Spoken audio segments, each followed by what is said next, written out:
Hello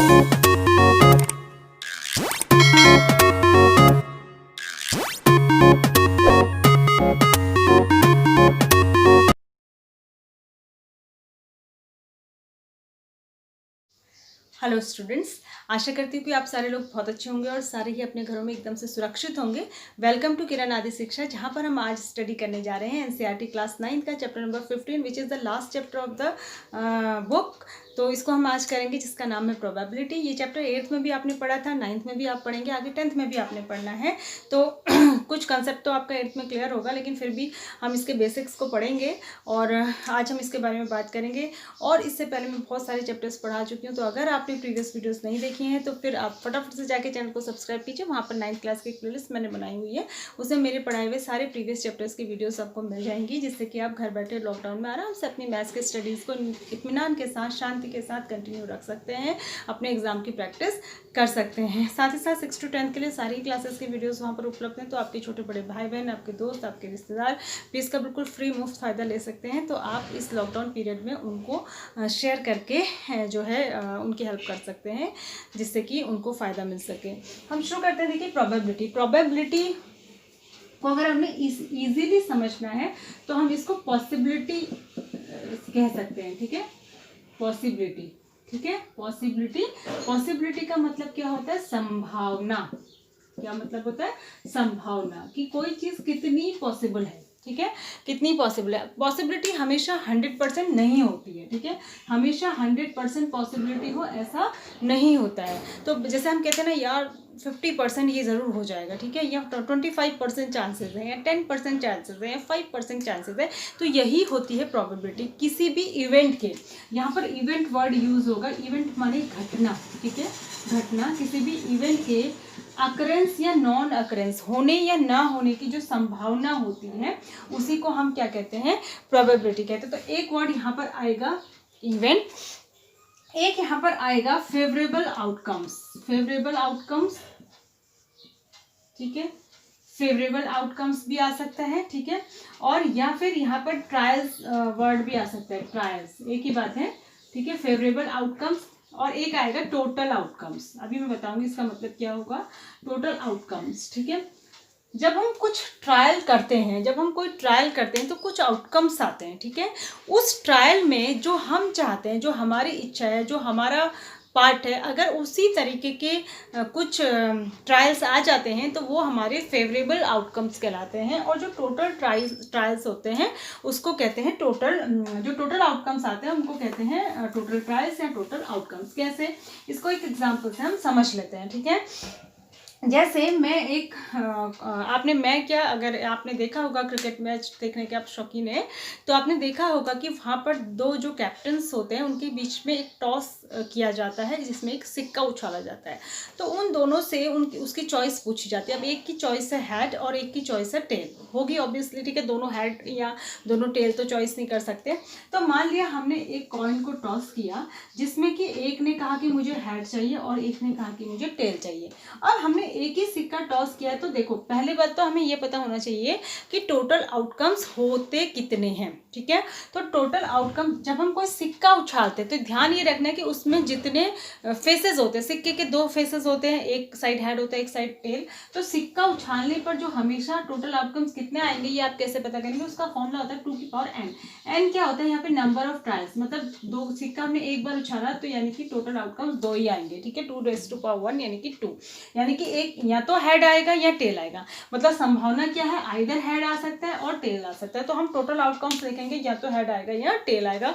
जो संभावना होती है जिस चीज से, वो पॉसिबिलिटी सारी लिख लेते हैं। ठीक है, अब यहाँ पर मान लिया ये थे धोनी।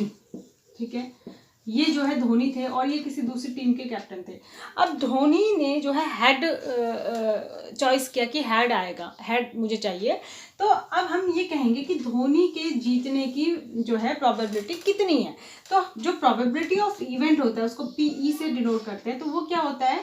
फेवरेबल आउटकम्स, ठीक है, favourable outcomes over total outcomes, ये इसका फॉर्मूला होता है, मैथमेटिकल फॉर्मूला टोटल आउटकम। तो हम ये देखेंगे, हमें धोनी की प्रोबेबिलिटी निकालनी है कि धोनी ने जो चॉइस किया वो आने की कितनी कितनी संभावना है, कितनी कितनी प्रोबेबिलिटी है, ठीक है, तो हमें निकालनी है। तो धोनी, अब जो टोटल आउटकम्स है वो दो हो सकते हैं, या तो हेड आ सकता है या टेल आ सकते हैं। अब हम ये देखेंगे इसमें से धोनी के फेवर में कितने आउटकम्स है, एक ही है ना, हेड ही आएगा, यही तो धोनी के फेवर में, दूसरा आगे तो ये तो उसका फेवरेबल नहीं है, तो धोनी के फेवर में सिर्फ दो में से एक ही है, और नीचे टोटल आउटकम्स कितने, 2। तो यानी कि जो प्रोबेबिलिटी ऑफ धोनी का जो नंबर आने की प्रोबेबिलिटी है, धोनी के जो चॉइस आने की प्रोबेबिलिटी है, वो 1/2 है, यानी कि 0.5 इसको कह सकते हैं, या अगर परसेंटेज में निकाले तो 50% इसको कह सकते हैं। 50-50 दो ही, क्योंकि दो ही टोटल आउटकम्स है, तो 50-50 पॉसिबिलिटी हो गई हेड एंड टेल आने की, ठीक है। तो अगर यहाँ से कोई पूछे कि हेड आने की प्रोबेबिलिटी कितनी है, तो आप कहेंगे 1/2 यानी कि 0.5। और अगर ये कोई पूछे तो हेड ना आने की प्रोबेबिलिटी कितनी है, तो हेड ना आने की प्रोबेबिलिटी भी 0.5 ही है, ठीक है। तो क्यों, क्योंकि हेड ना आने की प्रोबेबिलिटी में इसको हम PE बार से दिखाते, जो ना आने की प्रोबेबिलिटी हम निकालते हैं उसको E के ऊपर बार लगा के। इसमें जो फेवरेबल आउटकम्स नहीं है, जो बचे हुए आउटकम्स है, तो यानी कि जिसमें हेड नहीं आ रहा है, तो वो भी एक ही है, ठीक है, और नीचे टोटल 2 है, तो ये भी हो जाएगा 0.5, ठीक है। तो आने की प्रोबेबिलिटी भी 0.5 है इस केस में, और ना आने की प्रोबेबिलिटी भी 0.5 है, क्योंकि दो ही इवेंट यहाँ पे टोटल है, दो ही आउटकम्स है, ठीक है। तो ये हुई बात। अच्छा, इसमें एक चीज़, एक ज़रूरी बात मैं आपको बता दूँ, 2-4 चीज़ें हैं। एक इसमें देखो, किसी भी चीज़ के होने की प्रोबेबिलिटी प्लस किसी भी चीज़ के ना होने की प्रोबेबिलिटी, वो हमेशा मिला के 1 ही होती है, क्योंकि टोटल प्रोबेबिलिटी किसी भी चीज़ की 1 होती है, यानी कि 100%, 100 से ज़्यादा नहीं हो सकती, तो टोटल प्रोबेबिलिटी हमेशा 1 होती है। ध्यान रखना, अगर 3-4 इवेंट हो रहे हैं तभी भी probability of E1 plus probability of E2 plus probability of E3, बहुत सारी घटनाएं भी घट रही है, तो उनकी भी मिला के टोटल प्रोबेबिलिटी 1 ही होगी। किस तरीके से हो सकता है, किसी की 0.8 आ जाए, सॉरी 0.5 हो, किसी की फिर 0.3 हो, फिर किसी की 0.2 हो, और मिला के टोटल कितनी बनेगी, 1 ही बनेगी, ठीक है। तो टोटल प्रोबेबिलिटी हमेशा 1 होती है, याद रखना है। दूसरा, होने की प्रोबेबिलिटी प्लस ना होने की प्रोबेबिलिटी मिला के भी 1 होती है, ये याद रखना है। तो इसका मतलब क्या हुआ कि अगर हमें होने की प्रोबेबिलिटी पता चल जाए, अगर हमसे कोई कहे कि होने की प्रोबेबिलिटी, किसी भी इवेंट के होने की अकरेंस की प्रोबेबिलिटी 0.25 है, तो ये बताओ उसके ना होने की प्रोबेबिलिटी क्या होगी, तो 1 में से 0.25 को माइनस कर देंगे, तो क्या हो जाएगा, 0.75 आ जाएगा, जो उसके ना होने की प्रोबेबिलिटी हो जाएगी। इसी तरीके से उल्टा भी पूछ सकता है कि किसी इवेंट के ना होने की प्रोबेबिलिटी 0.3 है, तो होने की बताओ, तो फिर भी हम यही करेंगे, 1 में से जो है आप माइनस कर देंगे 0.3, तो आपके पास आ जाएगा 0.7, ये जो है होने की प्रोबेबिलिटी हो जाएगी, ठीक है।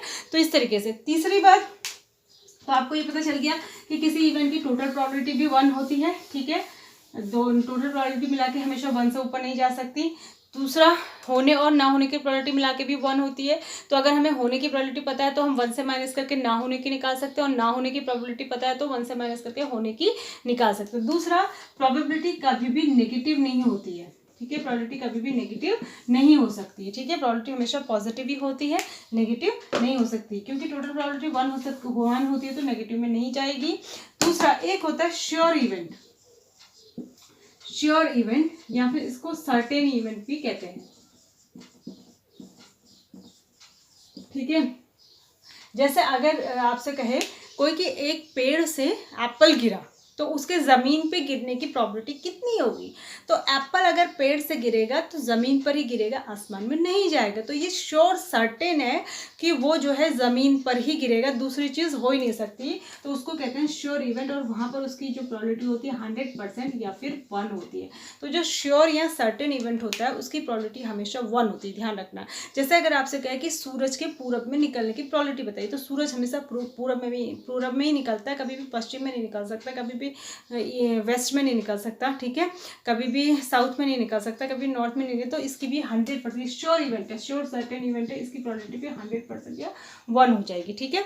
तो यानी कि हम जिस इवेंट के होने की पूरी संभावना होती है, जिसका श्योर सर्टेन होता है, तो उसको श्योर इवेंट कहते हैं या सर्टेन इवेंट कहते हैं, उसकी प्रोबेबिलिटी 1 होती है। दूसरा, एक होता है अनसर्टेन इवेंट, अनसर्टेन इवेंट, या इसी को जो है इम्पॉसिबल इवेंट भी कहते हैं, पॉसिबल इवेंट, ठीक है। इम्पॉसिबल जो इवेंट होता है उसकी प्रोबेबिलिटी हमेशा 0 होती है। आता है एग्जाम में 1 नंबर के क्वेश्चन में, what will be the probability of sure event, या what will be the probability of certain event, या what will be the probability of impossible event. Impossible event जैसे इसी को मैं उल्टा करके पूछूं कि एक सेब गिरा पेड़ से, तो उसके आसमान की तरफ जाने की प्रोबेबिलिटी क्या है, तो आप कहेंगे 0 है, क्योंकि सेब नीचे आएगा, आसमान की तरफ नहीं जाएगा, ठीक है।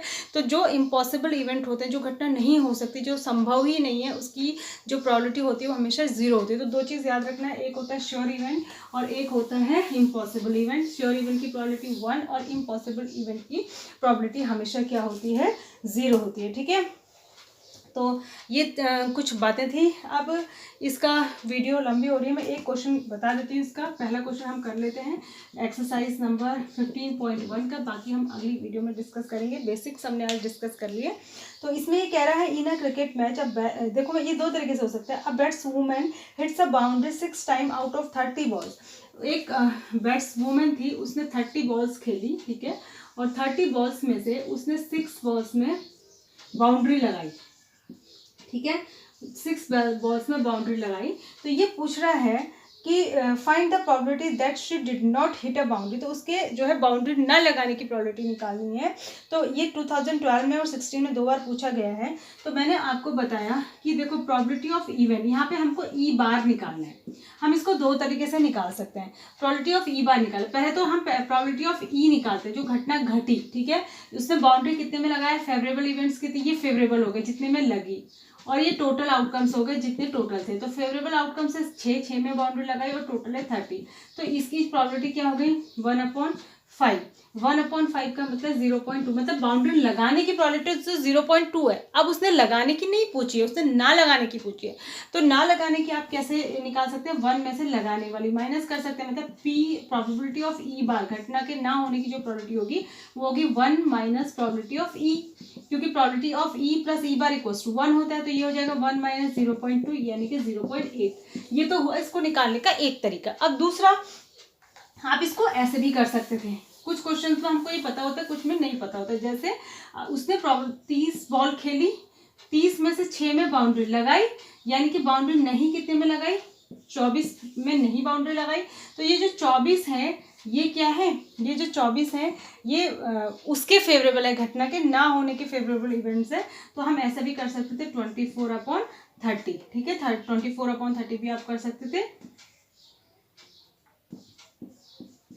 ठीक है। तो 4/5 आ जाता। तो जब आप इसको डिवाइड करेंगे तो 0.0, तो तभी भी ये कितना आ जाता, 0.8 आ जाता, ठीक है। क्योंकि हमें यहाँ से पता है कि 6 बॉल में बाउंड्री लगी है, तो कितने में नहीं लगी ये भी हम पता कर सकते हैं, क्योंकि हमको टोटल पता है, ठीक है। तो टोटल, अगर इसने क्वेश्चन ऐसे कहा होता कि उसने कुछ बॉल्स खेली, नंबर ऑफ बॉल्स नहीं बताया होता, उसने कुछ बॉल्स खेली, उसमें से उसने 6 में बाउंड्री लगाई, तो ये बताइए कि कितने में बाउंड्री नहीं लगाई, उसकी प्रोबेबिलिटी बताइए। तो तब तो हम जो है इसी मेथड से निकालते, पहले वाले से, मतलब बाउंड्री खेली तो उसने 6 बाउंड्री लगाने की प्रोबेबिलिटी यहाँ से 0.2 आती, तो ना लगाने की हम जो है 1 से माइनस करके निकालते, जैसे मैंने ये किया था। क्योंकि वहाँ पर हमें उसने टोटल बॉल नहीं बताई होती, अगर कुछ बोला होता, लेकिन यहाँ पर तो उसने बता दिया है ना कि हम उसने टोटल बॉल्स जो खेली वो 30 खेली, 30 में से 6 में बाउंड्री लगाई, तो यानी कि बाउंड्री कितने में नहीं लगाई, 24 में नहीं लगाई। तो जो ना लगाने वाला फेवरेबल आउटकम्स हो गए वो 24 हो गए, तो 24 अपॉन टोटल आउटकम्स, तो 24/30, तो तभी भी 0.8